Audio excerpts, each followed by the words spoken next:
Hisar Foundation and Engro Foundation, in association with TV1, NewsOne, Wasaib and FM 91, presents the 5th Karachi International Water Conference webinar series on climate change and pandemic impact on water. Hello to everyone and welcome to the inaugural session of the 5th Karachi International Water Conference. It's great to have everyone here. We have some wonderful speakers lined up to discuss the first session. We welcome all the participants and speakers to the session. The first session is Code Red for Humanity, the Climate Action Now.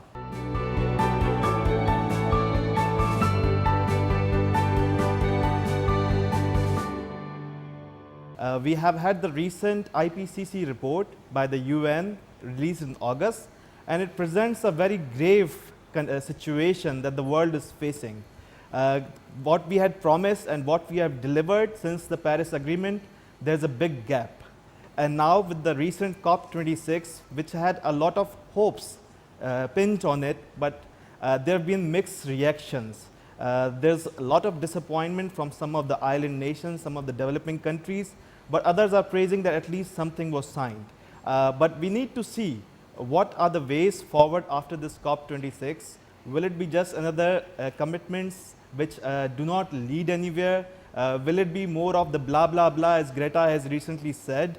So a lot of issues that are going to be discussed today, and I hope our speakers will be shedding light on it. 5वीं Karachi international water conference में सबको खुशामदीद। हमारे साथ बहुत ही मौजूद मेहमान मौजूद हैं। हमारे पहले सेशन में बात करने के लिए हम तमाम मेहमानों को अपने सेशन में खुशामदीद करते हैं। पहला सेशन है कोड रेड इंसानियत के लिए फौरी माहौलियाती अमल।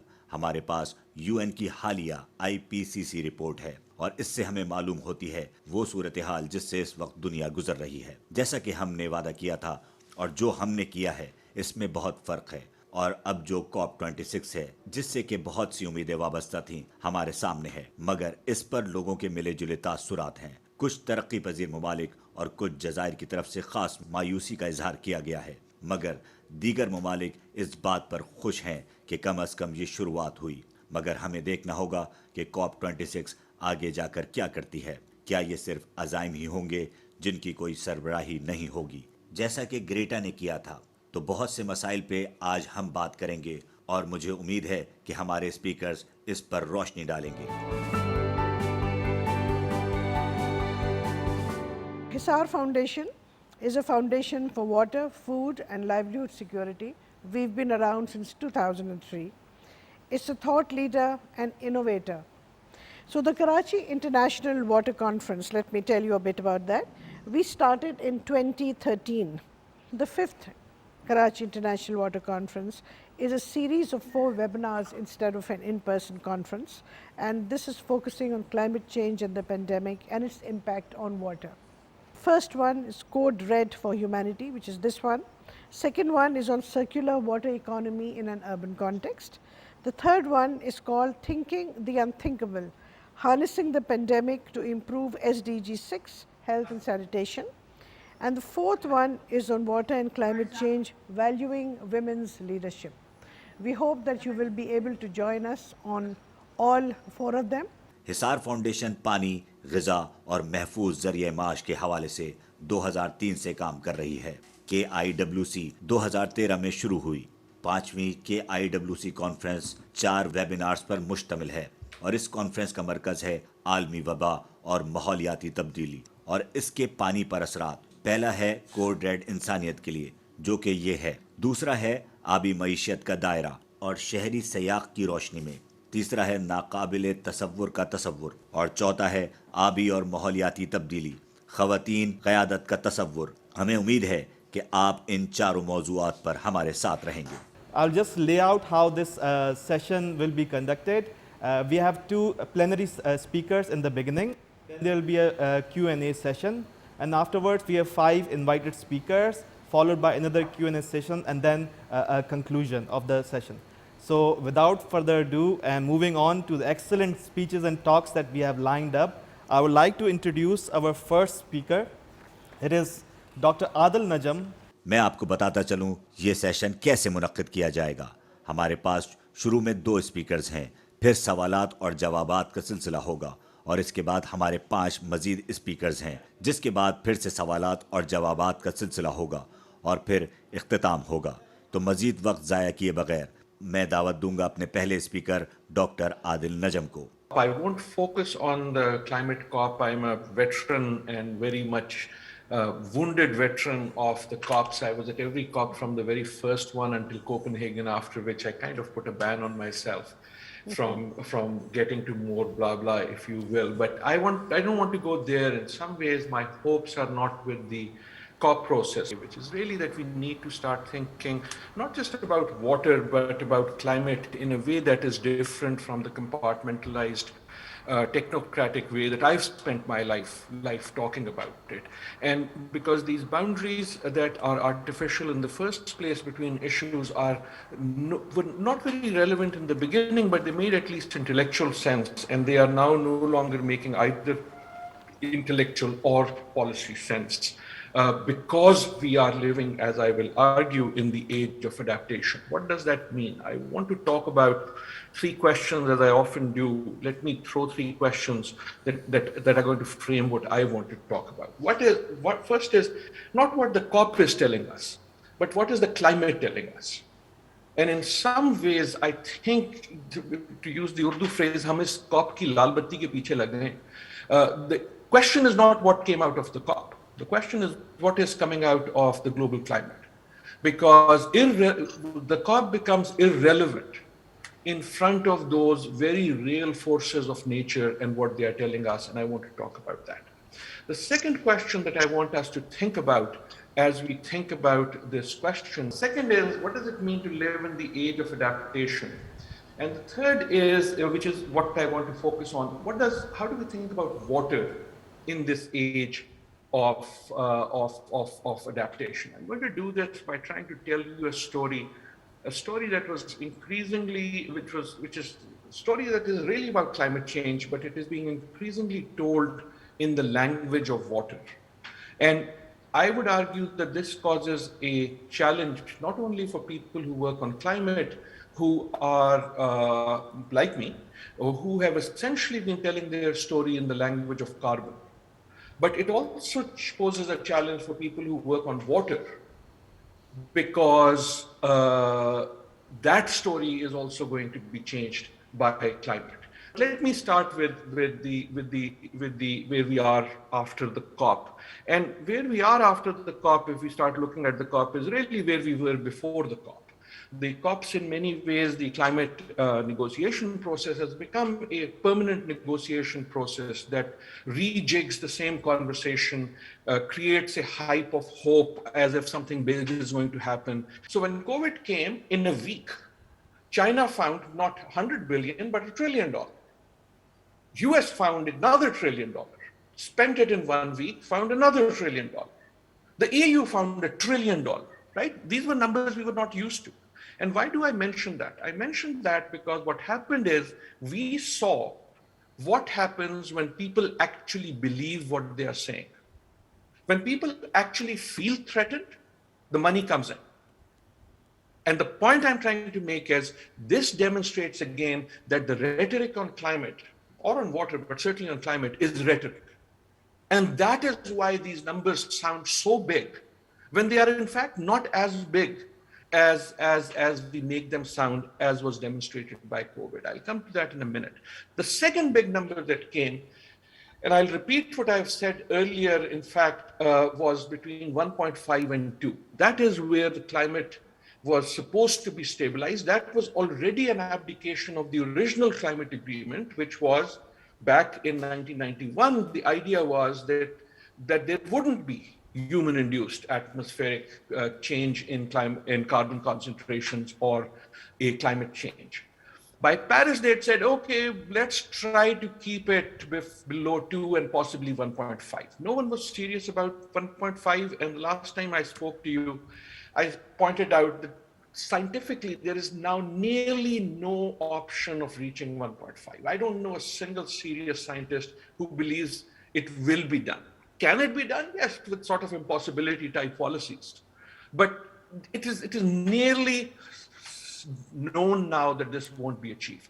In a way, I'm tempted to put a simple single cross again on 2.0, because now it seems that because we haven't been doing mitigation, meaning reducing emissions, 2 is also now nearly certainly a scientific impossibility. And that means we are living in a world where you should expect a change, certainly above 1.5 and possibly much more. And that is what I call the age of adaptation. Now, we have gone through 2020. I'm going to do this for 2020, not 21. And you have heard about 1,000 times that 2020 was a year like no other. And usually by that, people mean, haha, we were all on Zoom, having the type of troubles that I was having a minute ago. But let me tell you the story of 2020, not in the language of COVID, but what else was happening while we were busy with COVID, because nature doesn't really take it as seriously as the rest of us do.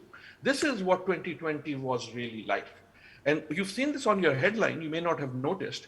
And the point here, I can go into 2021 and tell you July that we just finished was the hottest July ever recorded, any month ever recorded. The point that nature and climate is telling us is that the COP is increasingly irrelevant. The climate is changing. It's not waiting for an agreement to be implemented. The climate isn't waiting out there for us to get our act straight. Point here is that the signal from the climate is that we are now in the age of adaptation. This is no longer a future issue. This is a current issue, and that's not a slogan. I'm not just trying to make a slogan. What I'm saying is that means that we have to prepare and act, not just prepare, but act for a world in which the climate is changing. That by my back of the envelope calculation, about 2.5 billion people in the world, many of them in Pakistan, not everyone, are facing climate change today. And we are still talking about climate policy as if it is a policy for the future. Right? And again, my slides have stalled, so I won't go into that at all now. But the point there is that if you look at the actual data, what we are seeing is that climate is changing, and that climate change is manifesting itself, whether it is in heat waves in Karachi, whether it is in fires in Australia, whether it is in what is happening in Europe, whether it is happening with floods across South Asia, whether it is happening in Latin America, we are now seeing the manifestation. Now, there might be people here who are saying, Professor, that is fine, but we've had floods before and we've had heat before, and you can't prove which part of this is climate. No, I can't. But what I can prove, and what the science has been saying all along, is that climate is not going to create new challenges or new climate events. What it is going to do is two things, and it is doing that now. One, it changes the amplitude, right? How strong each of these climate events is. And second, it changes the frequency. How frequent are those? When your 30-year flood becomes your 15-year flood, and when your 15-year flood becomes your annual flood, that is what it means to have the climate changing. The point there is then, if we are in the age of adaptation, what does that mean?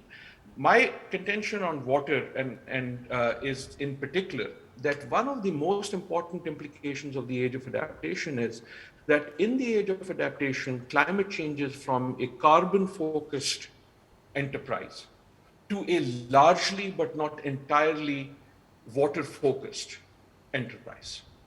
And what does that mean? What that means is, if you think about our climate discussion, that is primarily has been focused on carbon. Why? Because you want to mitigate, you want to reduce the likelihood of climate changing. How do you do that? You do that by reducing emissions. What are emissions about? Mostly about carbon, not entirely. Once you are fixated on carbon, you immediately get fixated on energy policy, which is why climate discussions immediately start focusing a lot on energy policy, because they should in the age of mitigation. How does that change in the age of adaptation? It changes in the age of adaptation because in adaptation mode, in the world that I'm describing, climate is no longer only about, it still is about, but it is no longer only about reducing emissions, it is about dealing with impacts, right? And if you're talking about climate impacts, then the question is, think about what the impacts are. They're not about carbon molecules, right? They're about what the carbon molecules do when once they're in the atmosphere. So what are the climate impacts? A lot of them, not all of them, but a lot of them are about water. And that is why climate adaptation is a water game. Think about it again. If you've heard it, I'll say it again. What happens when climate changes? Amongst the things that happens are water rises, sea level rises, water melts, glaciers, water disappears, drought, water falls from the sky like no one's business, extreme events, floods. And what that means is that the locus of climate impacts, the language in which many of them are written, is the language of water. And that is the logic of climate adaptation changing in the world of adaptation. And that really is the most sort of central message. Now, what happens when that happens? In a way, you can think about it simply as, water availability, not availability, but it's not that. What it is much more profound than that. Then you are talking about issues of health and disease.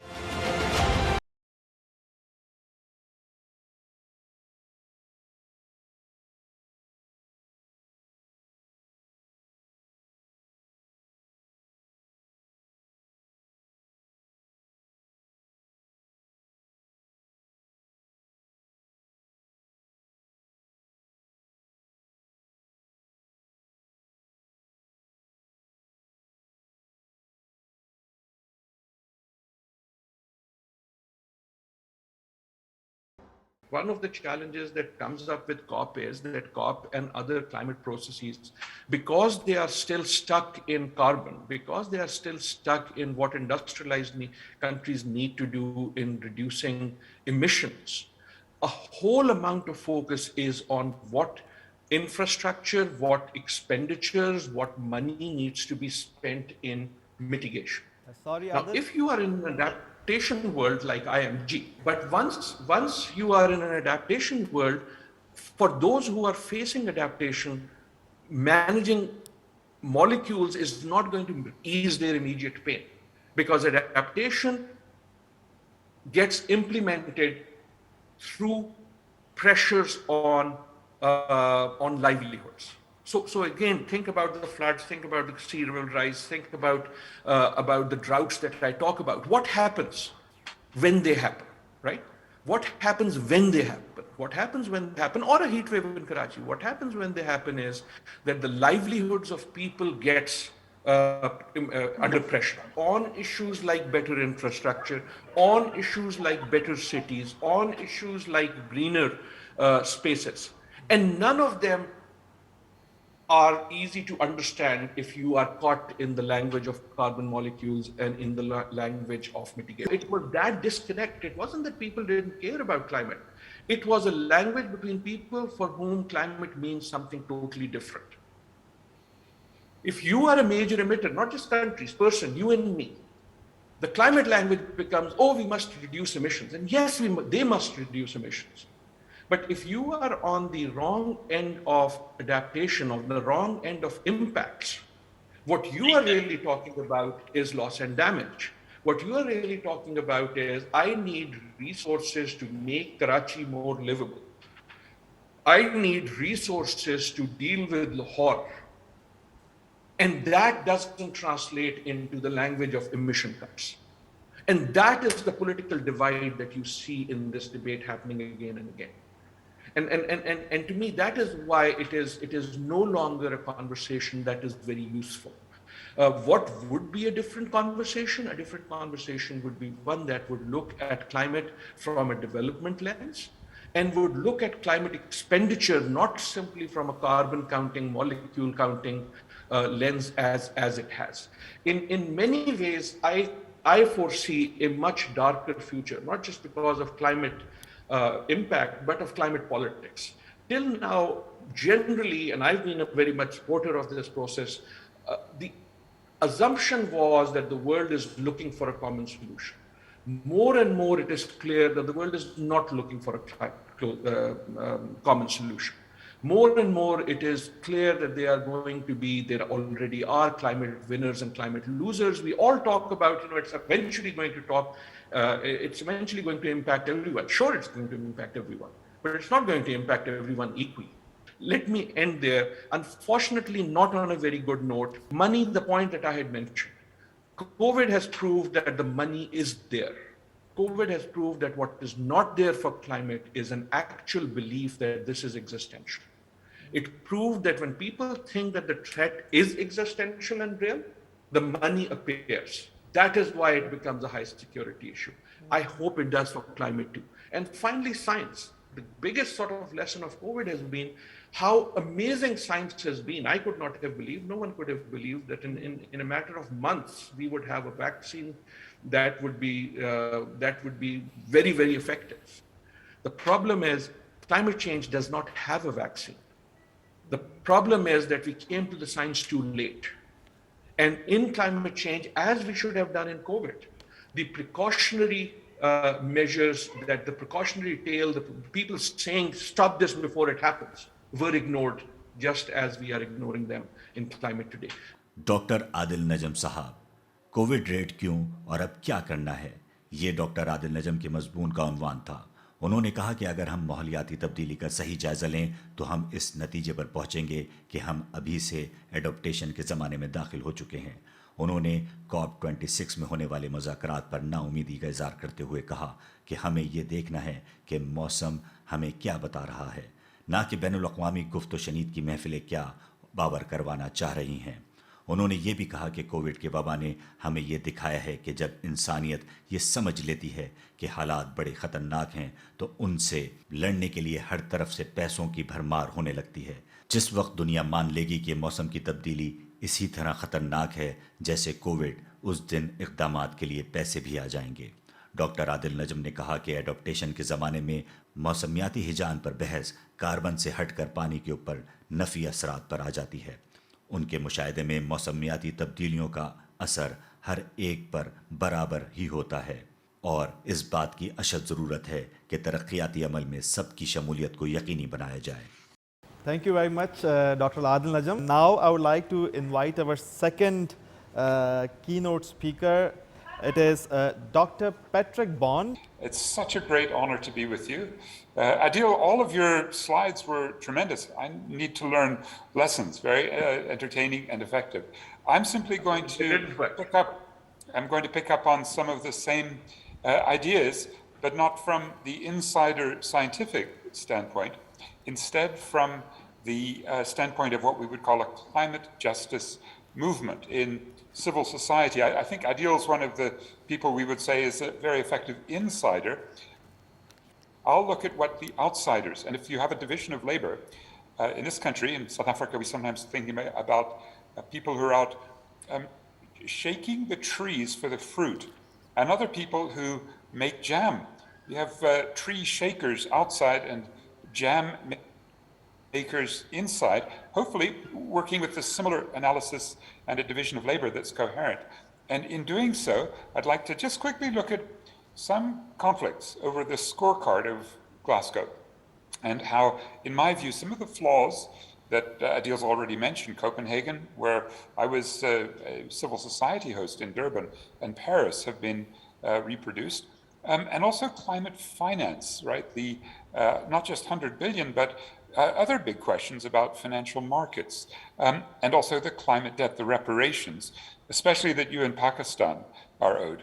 And then maybe I'll have time to finish with where I think we can go with activism, divestment from fossil fuels, and maybe even trade sanctions associated with high carbon trading, and then a 1987 precedent, the Montreal Protocol. So we don't lose hope. And I do want to say at the outset that you're right at the level of, let's say, global cutting edge connectivity between water and climate. Here, for example, is Standing Rock, in the Dakotas, where the Sioux people in the United States, who've been so oppressed for for centuries with the invasion and the genocide of the settlers, and they've said water is life in their defense of their land, not just their water, but also the climate, because they're trying to stop an oil pipeline. We in Southern Africa, with Mozambique next door, and massive cyclones here, droughts, fires.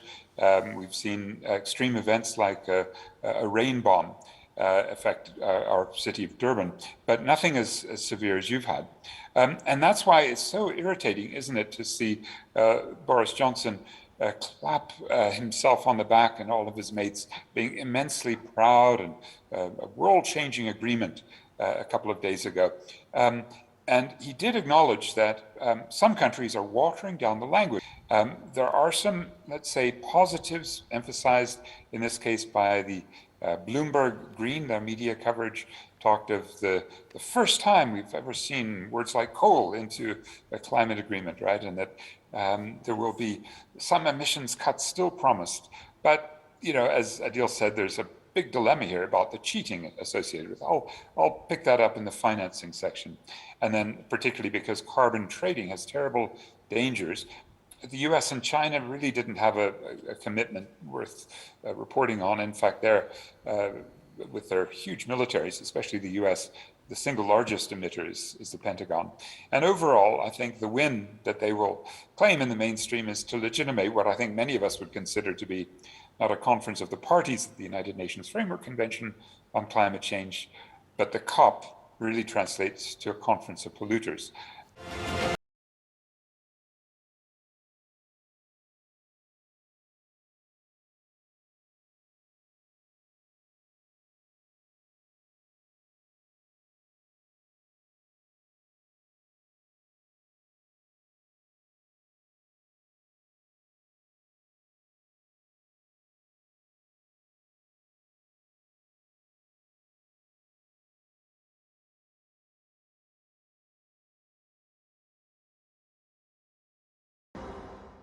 Many things that have been acknowledged in the mainstream as disappointing.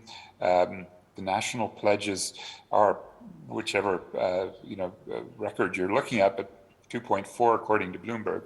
And I would suggest that we would have a different kind of assessment that's largely negative. If we don't have time to do all of the components, but in the climate justice movement, for about 20 years, these have been the sort of demands to cut greenhouse gases, including the military and maritime and air transport, and to do it fairly. That's obviously not happening. To have job-rich, just transition so we can bring labor on board, absolutely critical for mixing the job-oriented strategies in energy, transport, tourism, agriculture, urbanization, production, consumption, disposal, all the things we need to change, right, to make sure that labor's with us.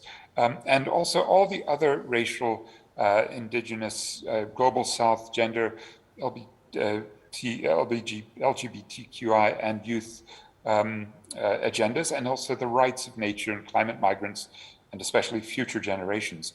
Green technology should be a global public good without the kind of intellectual property restrictions. That's what is really holding us back, isn't it, on getting the COVID-19 vaccine to everyone, is some, especially British and German selfishness for their big pharma corps holding on to the intellectual property on the vaccines.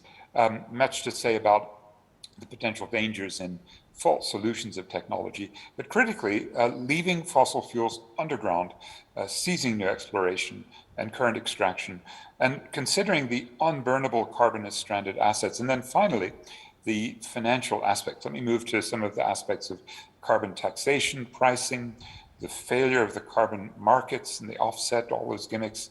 And then the reparations. I'll dwell on this because just like Adil said, there's loss and damage which Pakistanis are owed as reparations. And there's also the climate proofing we need to do, the adaptation and resilience. And then there's compensation for not using the emissions that would be just. In all these ways, although there's been a little bit more lip service in one or two areas, we can really say that the COP26 was a conference of polluters, of arsonists. Greta Thunberg picked up that same critical standpoint, delegitimizing these elites in Davos at the World Economic Forum, basically saying your pledges are based on cheating tactics that got us into this mess. This is, as Adil said, yep, the blah, blah, blah. And in fact, I'm glad we have an Italian representative, because I thought Roberto Cingolani, I hope you can pronounce his name, was exactly right. He said, she's right. It's a serious critique. We were not credible in the past. Well, unfortunately, not credible this week either. Final point, just very quickly, is that we needn't give up hope. There was a big problem in the 1980s. It was identified and solved by multilateralism. It was the ozone hole. And the chlorofluorocarbons were moving up and opening up that hole. And a Montreal Protocol basically stopped the hole from growing by basically banning.